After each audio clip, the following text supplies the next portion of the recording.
Did you ever have, this is right on point with what we were just talking about, a negative interaction with an athlete when interviewing them? Now, Kyle, I do have this here because to me, this is where you shine. And forgive me for putting this jerk on the screen, but okay.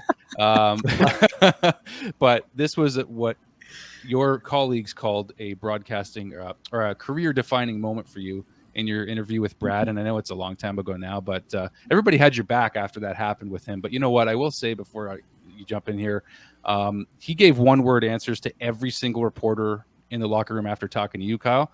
So, I mean, that was a question from a viewer, and I knew the answer kind of, and I thought this one might come to mind. Yeah, and I mean he's not a jerk by any stretch. I mean, I understand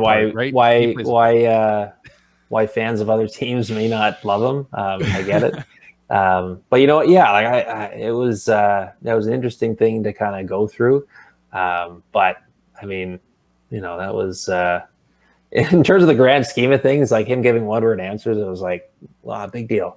And you're right. And then he did the same thing with the regular media, the other media, I should say, in the scrum and the dressing room after the fact. But it was funny. So on trade deadline, I was on with you guys or with you, Drew, and some of your co-hosts on trade deadline day this year. And then that night, Montreal was playing Boston in Montreal, and we were doing that game. And I hadn't interviewed Marchand since that moment there in the 2019 playoffs, just because, I mean, we're in a pandemic.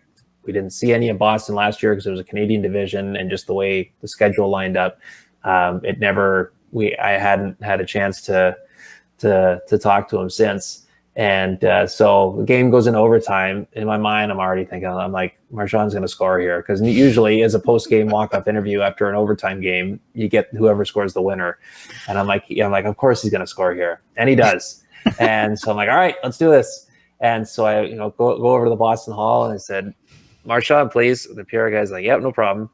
And so he comes out, and he's like, hey, it looks at me, hey, how's it going? I'm like, good, how are you doing?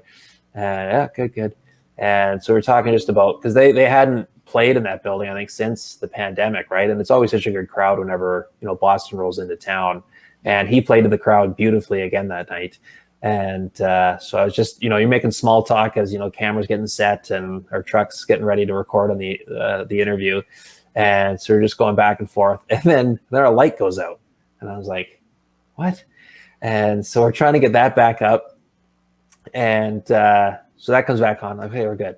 And then we're like ready to go. And honestly, guys, this has never happened. I haven't been around for that long. This has never happened to me before in my career. Our camera goes down. I'm like, what? We're like, our camera's down.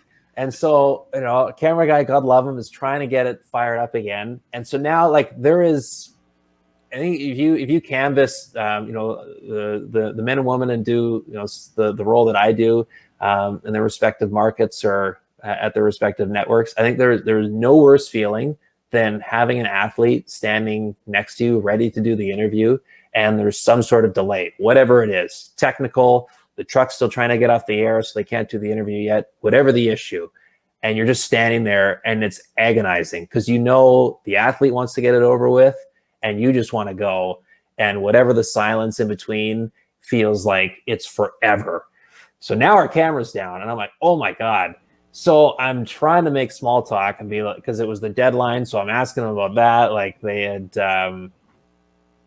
just traded for Hampus Lindholm that weekend from Anaheim. So I'm asking them about that. And to his credit, he was like the most patient you could ask anybody in that situation to be, and then some. Like, he was more than okay.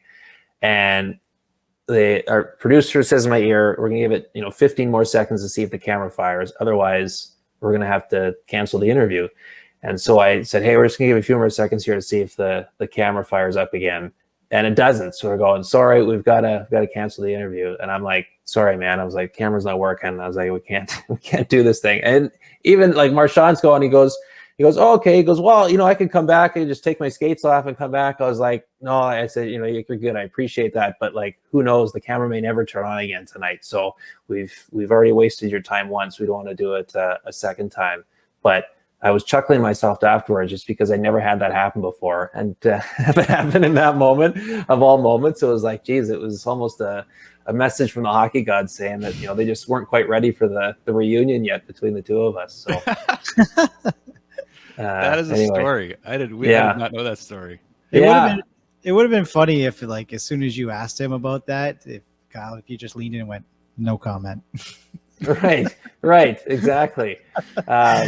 Yeah, because it would have, it would have started some stuff. Ooh, Kyle doesn't like Brad Marchand. No, right, exactly, like that, and that's not the case at all. I have zero problems with him. I imagine he's a great guy, like off the rink.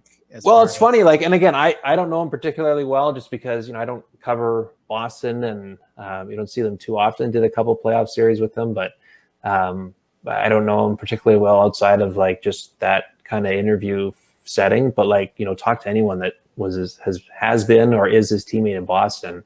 I think they would all speak incredibly high of him. So he's a great teammate, but he does a wonderful job, getting under everyone else's skin, and you can't fault him for that. Yes, he's crossed the line at times, but I think he's just he's a world-class player that has become very entertaining to watch.